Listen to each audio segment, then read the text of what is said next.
السلام عليكم ورحمة الله تعالى وبركاته متتبعي قناتي. كنتمنى تكونوا بألف خير إن شاء الله.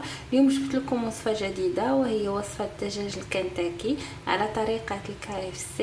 كنتمنى تشوفوا الفيديو إلى الآخر وتنالوا وصفة الإعجاب ديالكم إن شاء الله وتجربوها على بركة الله. من بعد ما شاهدتوا المقادير غادي نبداو في العمل إن شاء الله.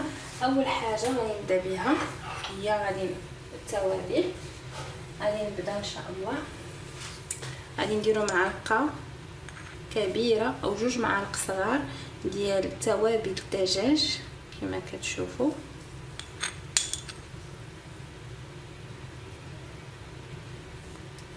ما عمرتش بزاف، المهم هانتوما شوفوا معايا.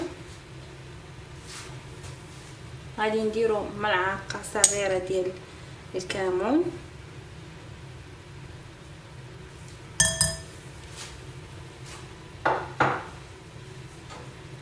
غادي ندير خرقوم، معلقه صغيره خرقوم،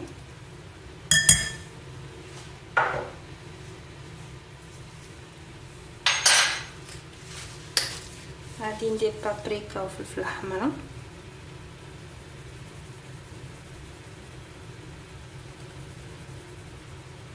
صافي.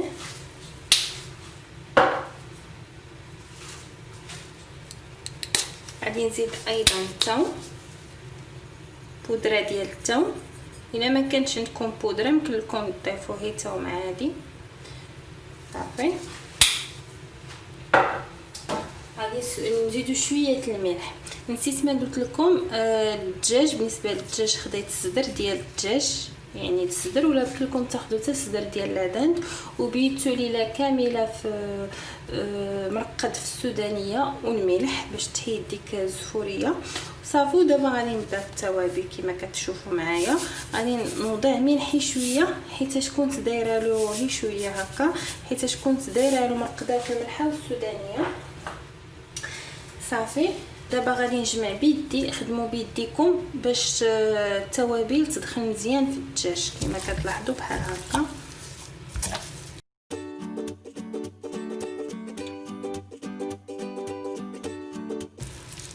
كما كتلاحظوا قطعتو على هاد الشرائح هادو، هذا هو الجهد ديالو، يعني قطعوا الصدر بهاد الطريقه، صافي. ولا بغيتو تزيدوا حتى فخاد الدجاج زيدوهم، هو كيجي زوين هكا الصدر، كيجي فتيتي حتى بلي كويس كيجي زوين، لكم الاختيار. المهم يكون الدجاج ولا العدن، صافي. من بعد ما جمعته بيدي ودخلت التوابل غادي نخليه واحد 5 دقائق باش نزيدوا عليه الباقيه ديال المقادير، صافي. من بعد ما خليته يرتاح شويه انا ما وجدت البيض، غادي نسكب البيض 2 بيضات، وايضا القشده الطريه. بالنسبه للقشده الطريه اللي ما متوفراش يمكن له يعوضها بنصف كاس من الحليب، صافي.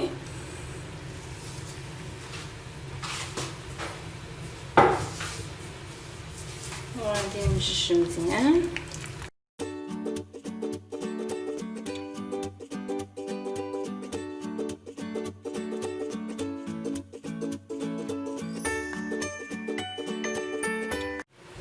كما كتلاحظوا من بعد ما مججت مزيان القشده الطريه والبيض والدجاج والتوابل، يعني غادي نخليه شويه يرقد ويشرب مزيان عاد باش ان شاء الله نوريكم الطريقه المواليه اللي ناجحه غادي تجيكم ان شاء الله 100%. غير تبعوا معايا المقادير ان شاء الله، وكنتمنى تنال الاعجاب، صافي. دابا غادي نحضروا الطحين.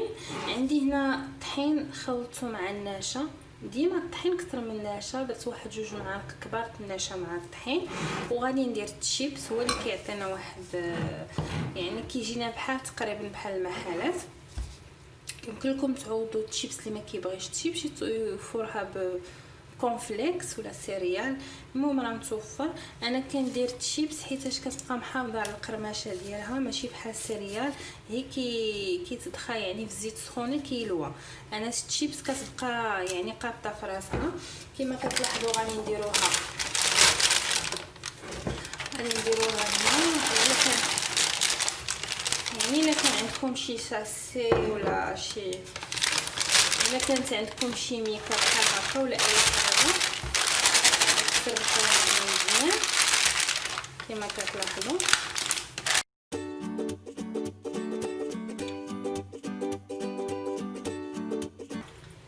دابا وجدت ليا هادشي كما كتلاحظوا. دابا غادي نكبها هادشي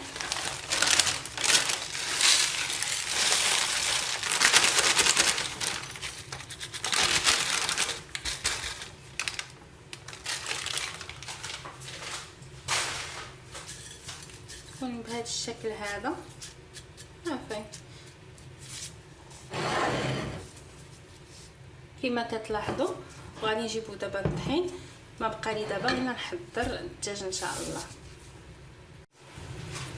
صافي دابا من بعد ما ساليت كلشي بقى لي الدقيق. غادي نزيدو شويه ديال الخرقوم مع القزبره، وغادي نزيدو بابريكا شويه، وغادي نخلطوه. نزيدو شويه ديال الملح شويه حيت الشيبس مالحه هكا باش يجينا زوين. دابا جبت صينيه كما كتشوفوا. غادي نبقى نهز الدجاج كما كتشوفوا الطريقه. غادي نهز الدجاج كي بحال هكا، ولكن غادي نخليه في البيض مده بحال هكا مزيان. نرقدو في البيض وفي القشده، ونسبق الشيبس هي الاولى باش تهز ليا، حيت الا درتو هذا الطحين هو الاول ما غاديش تبغي تهز لكم الشيبس. وعاد كديروه في الطحين بحال هكا. هذيك بابري هذيك الفلفل الاحمر والخرقوم هما اللي كيعطيو داك اللون زوين في القلي فاش كيتقلى. صافي وكنحط بحال هكا. غادي نستمر مزيان وغادي نديروه في الشيبس.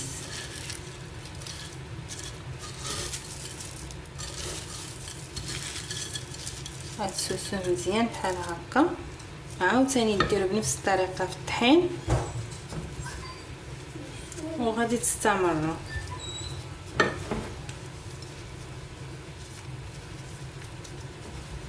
يدخل مزيان فيه الطحين باش ما يجيكمش مزيت. صافي وكتسوسوه مزيان هكا. سوسو وقنات لي ما فيهمش الطحين تزيدوهم كما كتلاحظوا، وتبقاو مستمرين بحال هذا الشكل هذا هانتوما كما كتلاحظوا. صافي استمريت من بعد ما استمريت بنفس الشكل يعني كما وريتكم. ساليتو درتو بحال هكا في واحد الصينيه ودرت عليه السلوفان.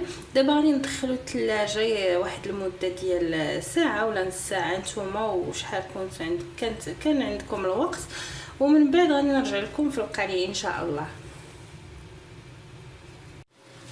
دابا من بعد ما حميت الزيت مزيان كما كتشوفوا راني بعتها يعني ما عمرتش المقله بزاف، وها نتوما في النص ديالها. يعني هو فاش ندير الدجاج خصو يكون فايضه الزيت عليه. صافي دابا غادي نبدا في القلي. بسم الله. من بعد ما حمات لي الزيت مزيان بسم الله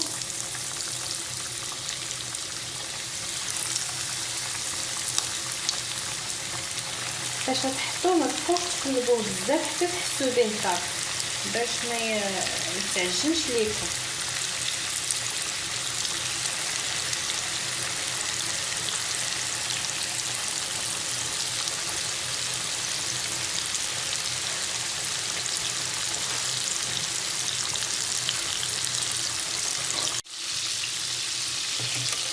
دابا غادي نبدا نحط البيض مازال ما تقلى ليه مزيان، يعني دابا هذه هي النوبه الاولى، غنقليوه 2 مرات كما كتلاحظوا.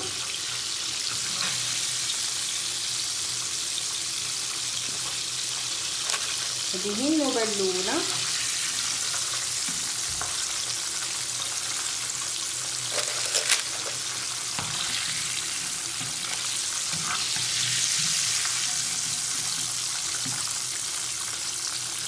كنقليوه 2 مرات باش يطيب لنا من الداخل مزيان، ما بقاوش حمر ولا ما طايبش وما يكون كيفتا، والطحين كيزيد يتزقرمل يعني كيتقرمش، داكشي علاش كنديرو 2 مرات.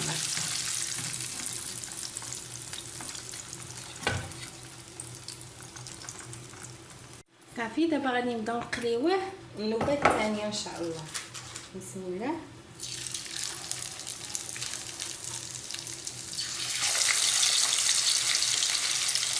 دابا بقاو معايا حتى نوريكم ان شاء الله الشكل النهائي.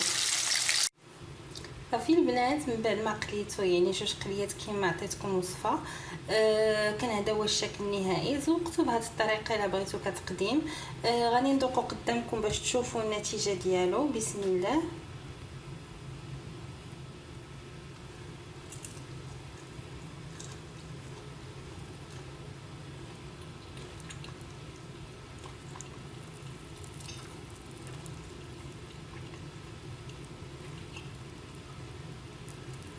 كما لاحظتوا كيجي غزال بزاف.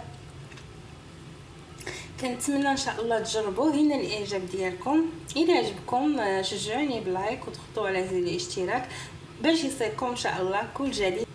كنتمنى يعجبكم ان شاء الله، والى عجبكم ضغطوا على زر الاشتراك وشجعوني بلايك باش يصلكم كل جديد ديالي ان شاء الله. الى اللقاء في وصفه قادمه ان شاء الله.